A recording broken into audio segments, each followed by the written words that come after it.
Okay, so what we've been doing so far in this course, in this chapter of it, has been leading up to what is the heart of this lesson, and that is this account from the story of Daniel. You hear Daniel, and what Sunday school Bible stories do you think of? Lion's Den. Yeah. The Lion's Den. And then there's one that doesn't have him by name, but maybe is also just about as well known, maybe better known. Fiery Furnace. Yeah, Shadrach, Meshach, and Abednego, the three men in the fiery furnace. We don't know why Daniel doesn't show up in that. Perhaps, he had the good fortune to be on some assignment for the king away when he set that statue up and demanded the worship. But for whatever reason, he was not present for them. But those are the two big ones we know from Daniel. There are other accounts you may remember. You have the handwriting on the wall. The Belteshazzar, Nebuchadnezzar's actually grandson, brings in the articles from the temple of the Lord, and he uses them for his big party celebrating his God and how his God had given him all this stuff, and the mysterious hand appears, writes on the wall. Daniel comes and interprets it, and later that very night, the Medes and the Persians came in and took over the city. Interesting work of engineering they did. So the Babylonians thought that Babylon was impregnable. It was a heavily walled city on three sides, and you had the river. And the Medes and the Persians, this old ancient engineering wasn't too bad. They diverted the river so that they could march more or less straight into the city. The account that we have here is from the very beginning of the book of Daniel. Turn this one. If I can see what you guys are seeing.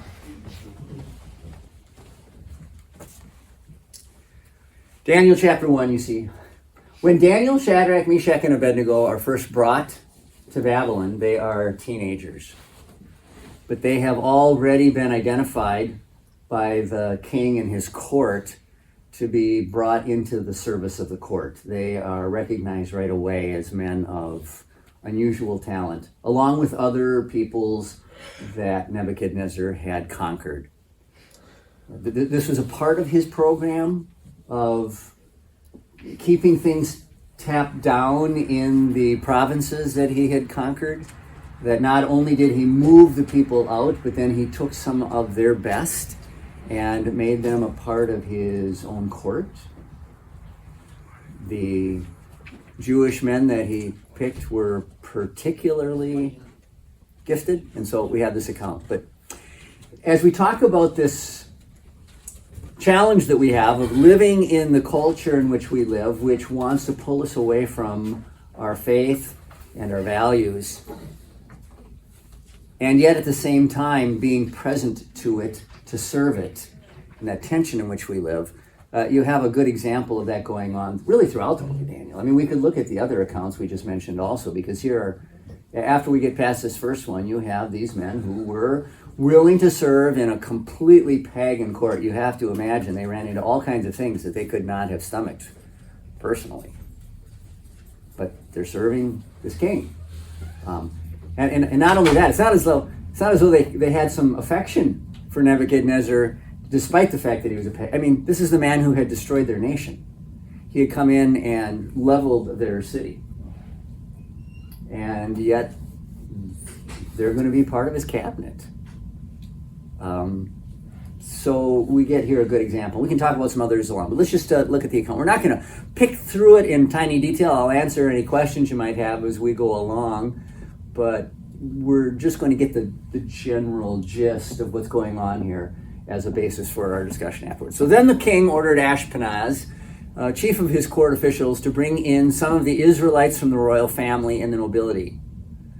You maybe also know this. So when they didn't actually vacate everybody in Judah when Nebuchadnezzar took over Jerusalem, they picked the top people. They took the artisans and the professionals and the craftsmen and the businessmen and the people who had something going. They left behind the poor. It's like, well, okay, so These people are barely making it in Judah. Why import them so that we just have to stick them on welfare in Babylon? That makes no sense. We'll leave them behind. They can try to make it on what's left after everybody else is gone, but we're not bringing them. They're no real threat to us anyway. So they took the cream of the crop. They skimmed the top. They actually did so in 2 different waves. Nebuchadnezzar had come and really defeated Judah. He thought at first he would establish kind of as his governor, the king, a king who was even in David's royal line.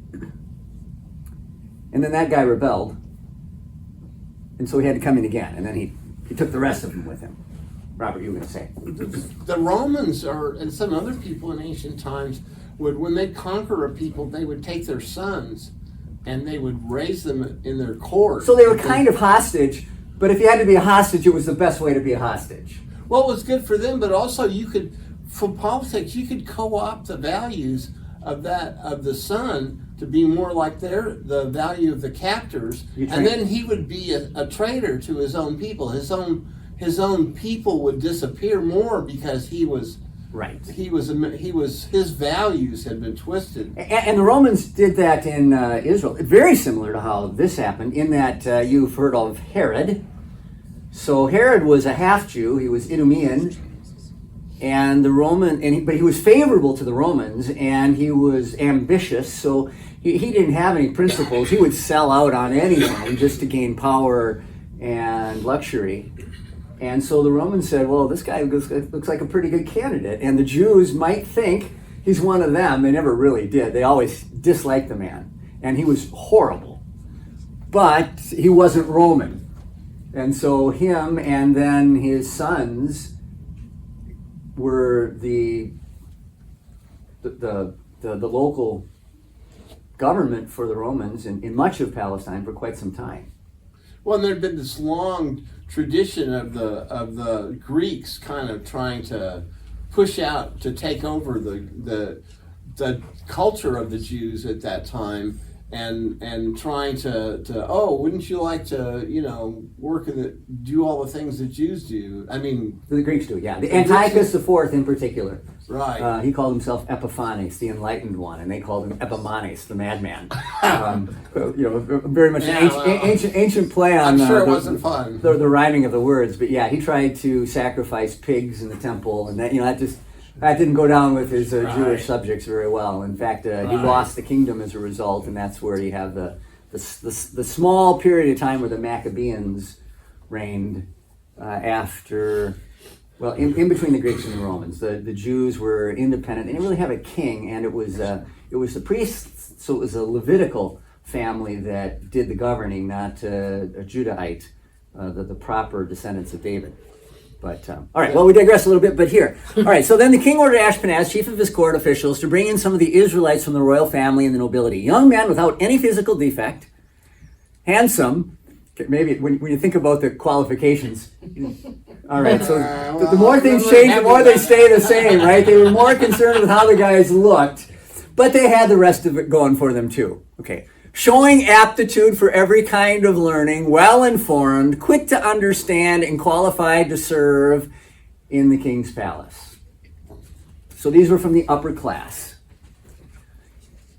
He was to teach them the language and literature of the Babylonians. So in order to get them up to speed, of course, they had to be able to speak, what would have been Aramaic. The difference actually language-wise for these guys would have not been that bad. Hebrew and Aramaic are related languages. They're almost dialects. They're not quite that close. Bigger than just having like a southern accent versus a Boston accent or something like that. These guys are Persian? Babylonian. So, okay. So you've got the Jewish men who would have been Hebrew speaking up until this point in time. They're brought to Babylon, which the Persians, the Medes and the Persians would have been north and east further a little bit. This is the area. Arabic. This is the area just north and west of the Persian Gulf, bordering right up to it. Right. Anyway, they didn't do cuneiform. They were just at this point in history, no longer. The Sumerians were a little bit further north and west up the Tigris and Euphrates, Yeah. and they were where you have most cuneiform. Probably at one point in time, Babylon also, because the Sumerians kind of ruled that area. I Right, believe right. the Assyrians, who were almost straight north, Mhm. they had also, pretty sure their literature was in cuneiform. But part of Daniel's is in Aramaic. Aramaic. So Daniel's book, and then which is the other one? There's portions of one other Old Testament book that there's some slight portions of it. I can't think of it off the top of my head that are in Aramaic. I took the Aramaic elective in seminary. What a man. Yeah, no. The professor kind of knew we weren't gonna. It was one semester. You weren't gonna pick up an ancient Semitic language in a semester. It is close to Hebrew, but they switch up all the verb endings and the noun endings that help you relate the words in the sentence to each other. And in one semester's time, it was, sometimes when something is close but not the same, it's harder to do than if it's just completely different. Maybe if we were looking at Sanskrit or if we were looking at Arabic, a completely different character set and all, it might have been easier. But it was just, you could recognize the Hebrew roots in the words, so you kind of knew what the word was supposed to say. But when you tried to figure out how it fit in the sentence, that was a bigger challenge. It's like one time you had multiple dialects of Basic, and so you try to switch between one Different dialect programming of Basic languages, and then I just suppose. like tear your hair out. Because it's close, you're kind of, you're tending to fall back to what you already know, and no, that didn't work here. Anyway, more than you want to know. They had to learn the language, and it probably would have been easier for them to pick up, because for them Hebrew was not a second language as it was for me. The king assigned them a daily amount of food and wine from the king's table. They were to be trained for 3 years, and after they were there to enter the king's service. Among them were some from Judah: Daniel, Hananiah, Mishael, and Azariah. So those are their Hebrew names. Why Daniel, when he writes about himself in the book, keeps his name in Hebrew, Daniel, but Hananiah, Mishael, and Azariah get their Babylonian names, I don't know, but we're going to know Hananiah, Mishael, and Azariah better. So I didn't even know that these guys had these names until I was, high school or college even. It was always Shadrach, Meshach, and Abednego when I was in Sunday school. The chief official gave them new names. Here they are. To Daniel, the name Belteshazzar. But you never hear him called Belteshazzar. To Hananiah, Shadrach. To Mishael, Meshach. And to Azariah, Abednego. But Daniel resolved not to defile himself with the royal food and wine, and he asked the chief official for permission not to defile himself in this way. So, an interesting thing here also is that all of not the Persian, but the Babylonian names they get, pretty sure they all do. Belteshazzar for sure. Have reference to Babylonian gods. And all the Hebrew names, the El ending is God. So Daniel is God is my judge. The Yah, I-A-H ending is a reference to the Lord. So you got Hananiah has got the Lord at the end of his name, and Mishael back to God at the end of his name, and Azariah back to the Lord. So you went from, so here you're seeing already a cultural difference. Now these guys who are faithful Jewish men have to put up with every day being named by the name of a foreign god they don't believe exists. That's not a small, your name is a very personal thing to you. That's not a small difference. Picking it up again at verse 18. At the end of the time set by, Daniel resolved not to defile himself with the royal food and wine. He asked the chief official for permission not to defile himself this way. So they didn't know for certain that there was anything wrong with the food, but they just didn't know. The wine itself, unlikely to have been wrong in terms of something that was off-putting from the law of Moses. It's just wine, and you could drink wine as a Jew as well as a Babylonian. That was no difference. Possibly because of where they thought it might have been associated or the vessels in which it was kept. But the food, that was a problem. You were learning this new language. You didn't know the names for everything right away. They were sticking a plate of food in front of your plate. There's some meat on it. All right, what kind of meat is it? Pig. Well, so the Jews were a little weird in that they stayed away from pork. If you had been in ancient Rome, for example, they would have just scratched their heads about that, because to them, pork was king. Beef was this dry, tough, leathery animal that, mostly you used the oxen to pull your plow. But then that you would slaughter that muscly, tough chunk of meat and eat that was weird to them. They would maybe do it from time to time, but that was not we think of prime beef, right? A steak. They thought pork chops, right? They thought ribs. To them, that was it, because that pork meat was fatty and thus juicy. It melted in your mouth. And who knows what else they might have eaten in that part of the world? That's not listed. But the four men were concerned that there was going to be something unclean, and because they were very concerned to follow their faith still, they would serve if they had to serve in Nebuchadnezzar's court. But they were very concerned to maintain their Judaism. They'd already taken their names away. They were not going to eat that stuff if they didn't have to. In between here, you got this little interplay, and I didn't put it all up here, where the Ashpenaz, the man who is the representative of Nebuchadnezzar, is concerned because if these guys that are supposed to be kind of made all healthy and pretty for their work aren't eating a nice, well-rounded meal, and they're not getting their protein, he's concerned that he's going to get into trouble because these guys don't look up to the part. And Daniel says, well, let's do it on an experiment. I think it's 10 days. Anyway, at the end of the time set by the king to bring them in, the chief official presented them to Nebuchadnezzar. The king talked with them, and he found none equal to Daniel, Hananiah, Mishael, and Azariah. So they entered the king's service. In every matter of wisdom and understanding, about which the king questioned them, he found them 10 times better than all the magicians and enchanters in his whole kingdom. All right, so this examples of differences between the culture in which these men were raised and the culture in which they worked and served. We've already hit some of those, but see if you surmise or think about any other things that would have changed for them.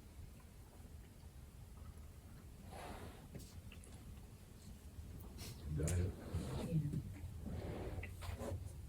Oh, I thought Their diets. okay, so diet is certainly one. There, God. yeah, faith, religion, right? They're completely different.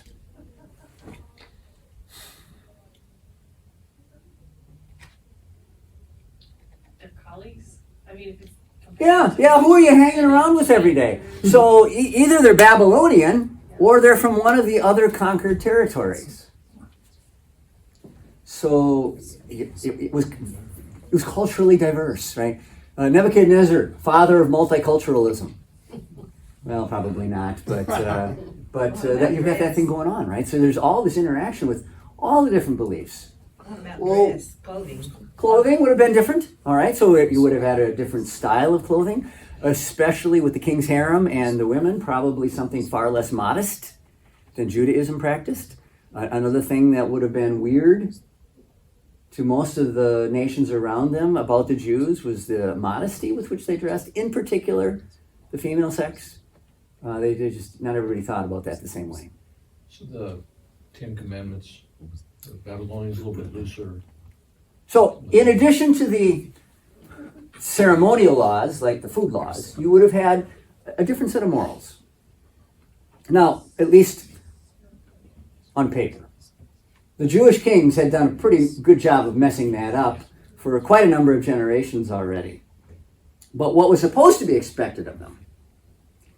So you could have gone to Zedekiah, Jeconiah, some of the other late kings, and you could have told them what was right, and they would have been able to tell you, all right, I understand that's what the law of Moses says, when it came to moral law.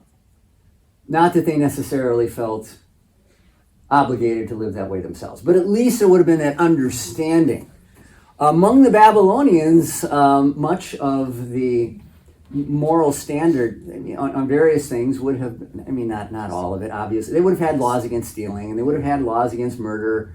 They probably would have thought if you're married, you should be faithful to your spouse. They probably would have been, on paper, even a little more loosey-goosey about that than the Jews. But there's temple prostitution in most of those Middle Eastern religions and all, and that was just fine. That wasn't really being unfaithful. That was just making the land fertile. But the Jews had gone astray on much of that, but at least they understood that you were supposed to live a certain way. They still understood what God had said. Now you're in a culture that's saying, the whole culture is saying, the official position is saying, don't worry about that stuff. Who knows? As Nebuchadnezzar had to rule these territories, what level of violence he's willing to put into effect in order to maintain the order. That would not necessarily, the law of Moses also spoke about how the king was supposed to rule and be a shepherd to his people. It would have been a different flavor when you were in Babylon. So, you were raising your hand, I thought, Carolyn? No? Okay, I thought was. No, I see I thought you were going to say something before. They also seem to have a preoccupation with just their physical appearance. I can understand that. Okay, you're hinting at something there already in the text, where it doesn't start with they were wiser than everybody and they learned quickly, and they didn't have to be bad-looking guys either. But it was like, man, these guys were lookers, and they were physically well-built guys, and they were able to do the work as well. So yeah, the standards by which people were judged would seem somewhat more superficial. Somewhat. People have always been that. If you go for a job interview and you look good, you're probably more likely to get the job than if you don't. All things else being equal, because people are still pretty superficial. But at least in Judaism, there were some things to push back on some of that a little bit more. In what ways did they accommodate themselves to the new culture? Probably the way they dressed. Okay, so they put their Jewish style of clothing aside. They put on the new style of clothing that would have been typical of the Babylonian court. So they're willing to adopt a new style of dress. Language. They're going to learn a new language, and that's going to be the language in which they work on a day-to-day basis. They're going to speak Aramaic instead of Hebrew. They did the work. They didn't. Yeah. They didn't. Like revolt against the regime that came and conquered them. They actually, did what they were requested to do.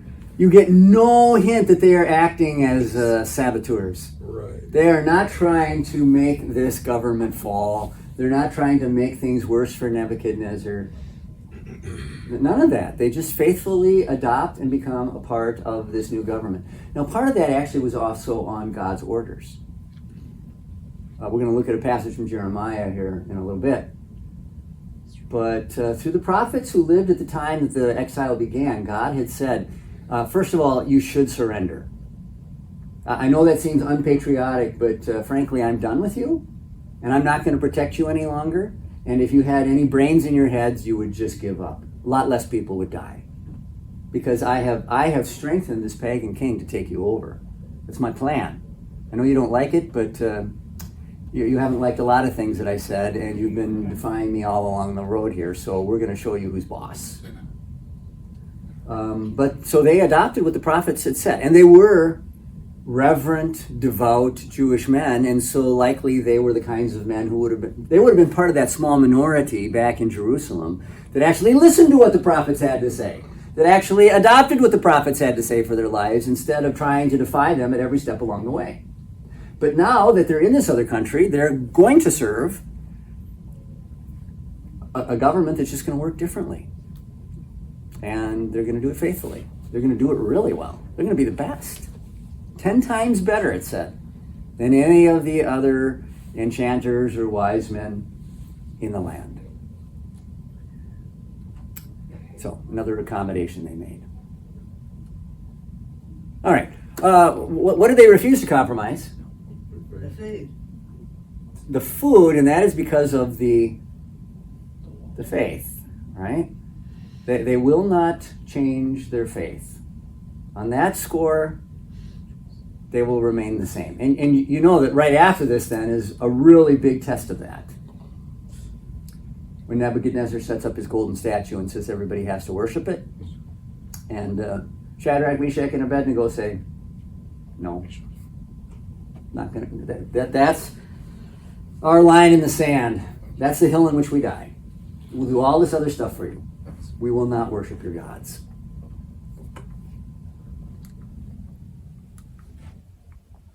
And here we have it. King Nebuchadnezzar made an image of gold, 90 feet high, 9 feet wide, set it up on the plain of Dura in the province of Babylon.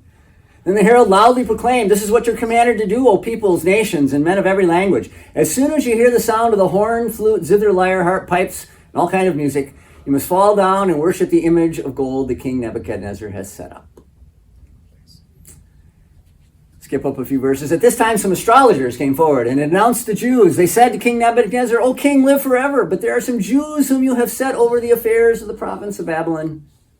Shadrach, Meshach, and Abednego, who pay no attention to you, O king. They neither serve your gods nor worship the image of gold you've set up." Shadrach, Meshach, and Abednego replied to the king, "O Nebuchadnezzar, we do not need to defend ourselves before you in this matter. If we're thrown into the blazing furnace, the God we serve is able to save us from it, and he will rescue us from your hand, O king. But even if he does not, we want you to know, O king, that we will not serve your gods or worship the image of gold you have set up." Where's Daniel in all this? So that is the question. We don't know why he wasn't caught. It is possible that as kind of the head of all these three, he is not there present at the time. Maybe off on some assignment. Maybe at this point he is not serving in the cabinet by being in the city of Babylon itself, but he is helping to rule a province someplace away. It doesn't seem that he would be present, because he certainly would have taken the same approach as Shadrach, Meshach, and Abednego. Best we can say. That Daniel himself didn't choose to include that. And I suppose it would seem he's not present. And I suppose if he's not present, he's, well, I don't fit into this story. Why would I put myself in there? I'm not a part of this story. I can say, amen, I would do this too, but these are the guys, he lets them be God lets them be the star of the show in this case. In what ways did they accommodate themselves to the new culture? They learned the language.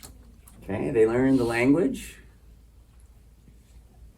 Again, they're serving the king, but what did they refuse to compromise? Religion.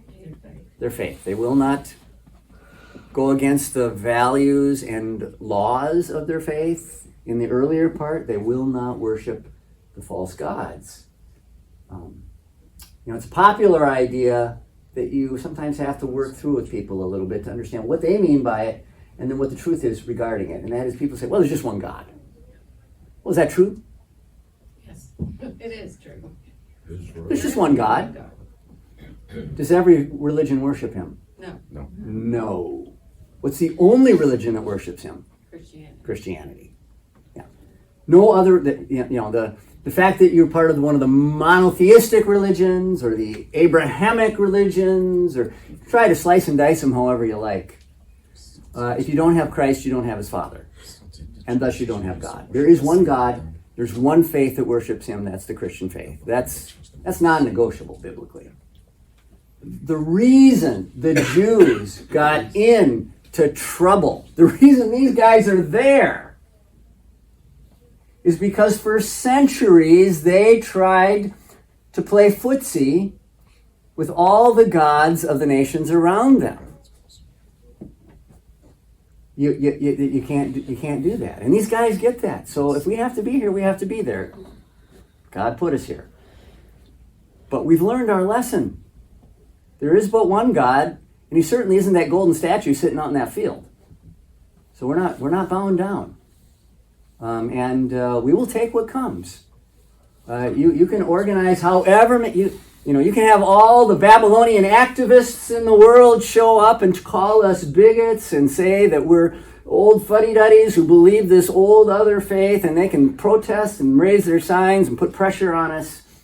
I don't care. Because I have one plus God is a majority, as they say. Well, actually, nobody plus God is still a majority, right? Even if he had nobody on his side, the God of the Bible, the God of Scripture, the God who sent us his Son, is the only God. And take sides with him. It doesn't matter if the whole nation's against you, which is where these guys found themselves. Right? In both these incidents, note how their rulers and employers wanted to make Babylonians out of them. Everything that... Why set this one statue?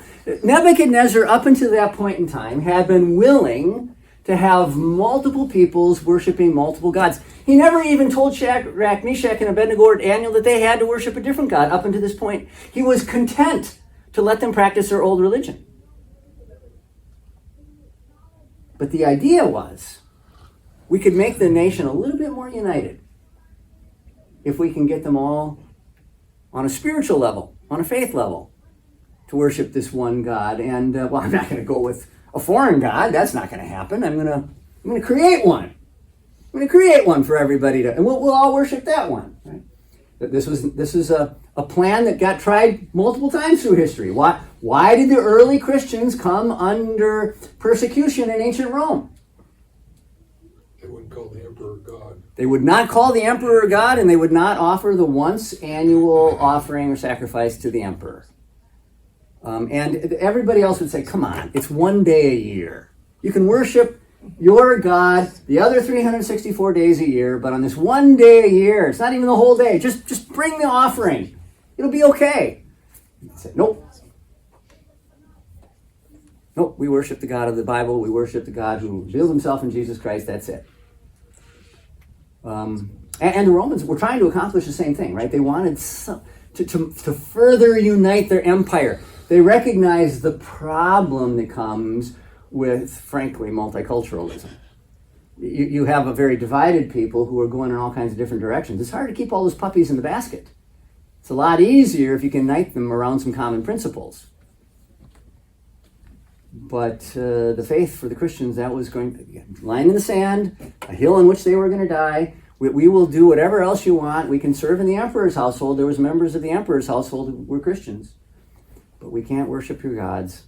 That we can't do. Which made it harder to resist? The threat of death? Or the daily exposure and pressure to change? So which was more difficult? When they come to this pivotal point about worshiping the idol, was that the harder thing to resist? Or that day after day after day after day in the palace, you were surrounded by people who thought you were, your elevator didn't reach the top floor. There was too much yardage between the goalposts inside your head. You weren't quite the kind of person who had any brains because you weren't willing to go along with the program. And so you were looked down on by the others, and you couldn't participate in all the things that they did. You didn't share all their values, and this is just constant. Which do you suppose is more difficult? They may not have felt it that way even, but I think for ourselves, we have to. If you get put in a position where you have to take your stand, sometimes that's an easier thing to do. Your faith will come alive sometimes at that point in time, even if you've been kind of slipping up until that point. Good morning, welcome. Morning. Good to see you again.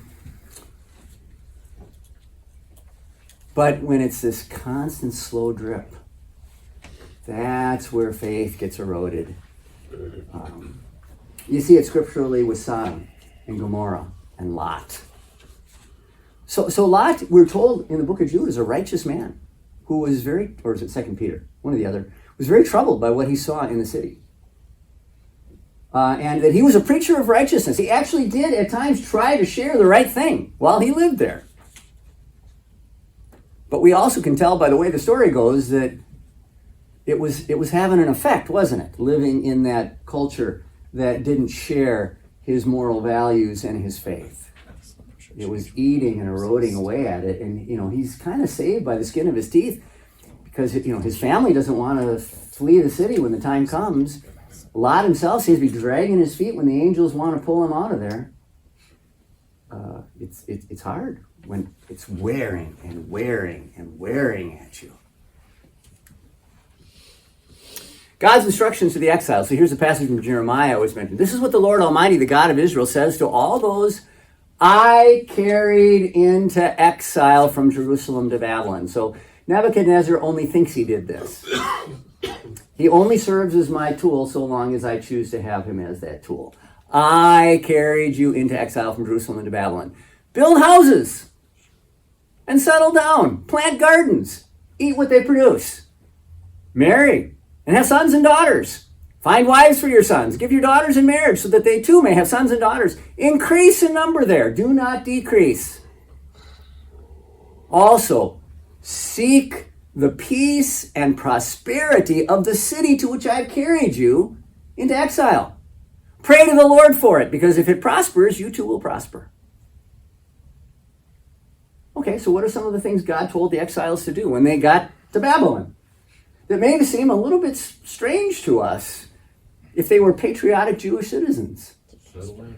Settle in. Settle in. Settle in. Okay, get a house, Populate. populate, get married, have kids, have lots of kids. Right? That's all good. Well, okay, and maybe in terms of their personal thriving, we could understand it that far, but it goes further. Verse 7.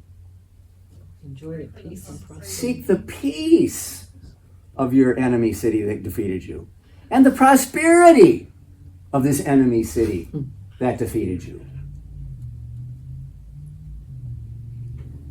In other words, all that Judaism stuff you had, when it's not the faith, you kind of have to let it go. I'm but a stranger here. Heaven is my home, and it's not bound to your location. It's bound to where I raise you up and place you for now. But even then, you're only a stranger there until I decide to take you home and you get to your real home.